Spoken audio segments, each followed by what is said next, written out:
और अब यहाँ पे अ, शुभम जी का सवाल है हाउसिंग फाइनेंस सेक्टर पे।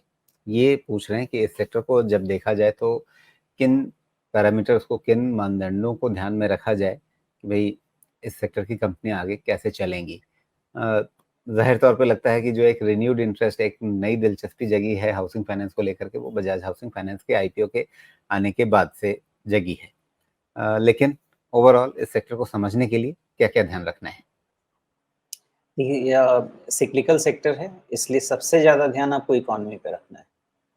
इकोनॉमिक साइकिल से लिंक्ड ये होता है आपका पूरा का पूरा फाइनेंस सेक्टर, पूरा BFSI and housing finance is part of it. In fact auto, ये सब आपके इकोनॉमिक साइकिल से लिंक्ड है। और होता क्या है, प्रॉब्लम क्या होती है, चाहे वो हाउसिंग सेक्टर हो या ऑटो सेक्टर हो, जब उसके रिजल्ट्स एकदम पीक पे होते हैं तो लगता है कि अभी यहाँ से बहुत कुछ बचा हुआ है और उस समय हम भूल जाते हैं कि इकोनॉमिक साइकिल थोड़ा मॉडरेट हो सकता है या थोड़ा कुछ नेगेटिविटी आ सकती है और वहीं पे प्रॉब्लम फंस जाते हैं। तो आपको अगर किसी भी फाइनेंशियल सेक्टर में एंटर करना है, तो सबसे पहला आपका एस्टिमेट होना चाहिए इकोनॉमी का। जो कोई एस्टिमेट कर नहीं सकता कि कल रिसेशन आएगा, नहीं आएगा या मॉडरेशन होगा, ग्रोथ का नहीं होगा, उतना एस्टिमेट कोई कर नहीं सकता है। लेकिन नॉर्मली इकोनॉमिक साइकिल 3 से 5 साल का होता है।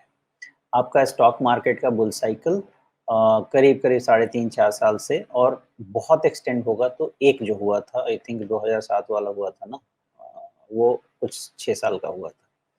तो इससे ज़्यादा का कोई भी आपका इकोनॉमिक साइकिल बनेगा नहीं। तो अगर बहुत बड़ा फ़ायदा चाहिए, तो जो फाइनेंस सेक्टर के स्टॉक्स हैं, ये जितना भी बेयर मार्केट में आप उठाएँगे उतना ज़्यादा आपको फ़ायदा देंगे।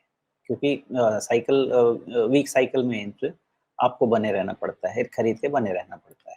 ये सबसे बड़ा पैरामीटर है। इसके अलावा जो वैल्यूएशन पैरामीटर आपके बैंक से बनते हैं, वही वैल्यूएशन पैरामीटर आपके मोस्टली सारे फाइनेंशियल सेक्टर के कंपनीज़ के बनते हैं। और मेरे हिसाब से फाइनेंशियल सेक्टर के बैंक, बड़े बैंक को छोड़ दीजिए। अब आ जाते हैं, आप हाउसिंग फाइनेंस की बात करें, एनबीएफसी की बात करें, एसएफसी की बात करें। एसएफसी का भी अभी लग रहा है कि जैसा रिपोर्ट्स आ रहे हैं, वहाँ पे भी मार्जिन कॉन्ट्रैक्शन हो सकता है, बिज़नेस मॉडरेशन हो सकता है, या फिर बात करें माइक्रो फाइनेंस की। इन सारे सेक्टर्स में मेरे हिसाब से अगर आप प्राइवेट सेक्टर में देख रहे हैं, टॉप मोस्ट, तो the top most thing is corporate governance. कारण ये है कि गलत पार्ट ऑफ इकोनॉमिक साइकिल में आप इसमें फँस गए ना, तो लो क्वालिटी वाले जो स्टॉक्स होते हैं, उससे निकलने में आपको जन्मों लग जाएँगे, नहीं निकल पाएँगे। इसलिए सबसे ज़रूरी है कि कंपनी की पेडिग्री कैसी है, क्या वो स्टॉक की पेडिग्री कैसी है, वो समझने की कोशिश कीजिए।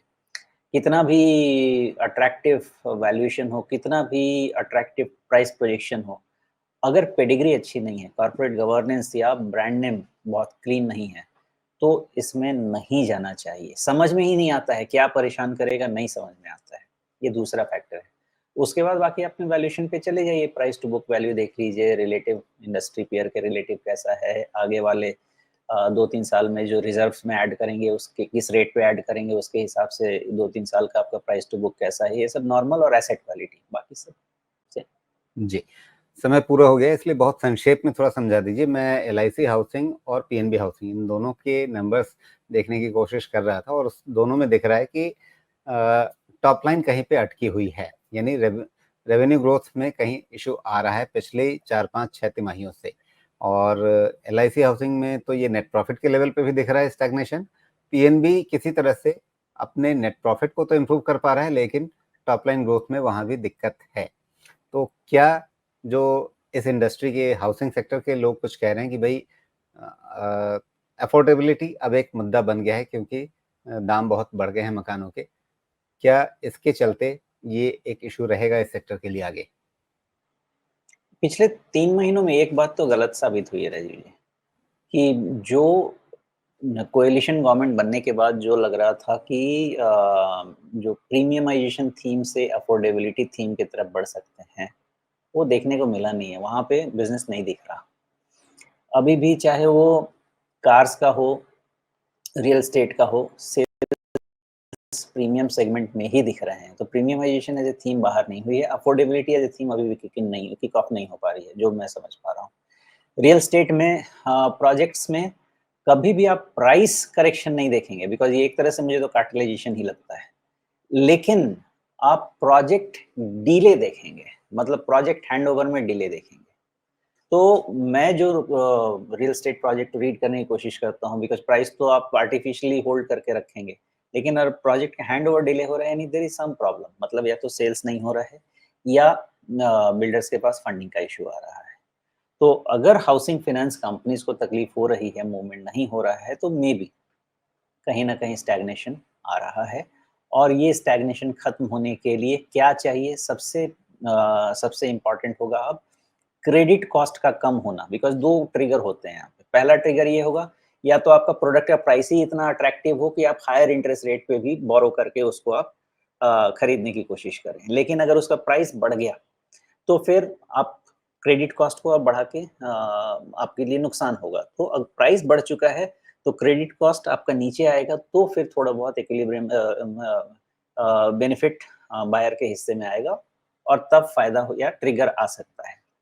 मेरे हिसाब से वो समय आ गया है कि रियल एस्टेट के प्राइसेस कोविड के बाद जो बढ़ने शुरू हुए, बहुत ज़्यादा बढ़ चुके हैं।